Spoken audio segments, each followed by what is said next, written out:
The red-wattled lapwing's habitat is currently under threat due to the pollution in the nearby river.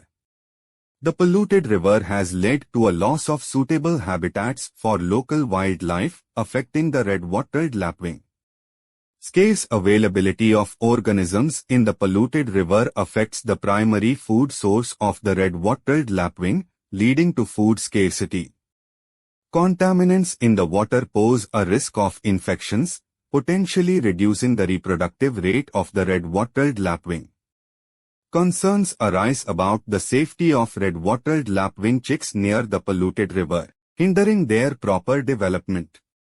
Lack of proper sanitation facilities in the polluted river area impacts the red-wattled lapwing's hygiene and nesting. The proximity to the polluted river may result in challenges for the red-wattled lapwing to find high-quality and safe nesting areas. The polluted water threatens the chicks, making their survival and growth difficult in the current scenario. Conservation measures are urgently needed to address the present impact and ensure the safe use of habitats for the red-wattled lapwing.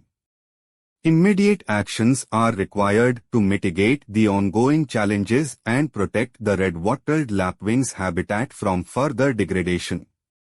Thanks for watching. Please like and subscribe the channel.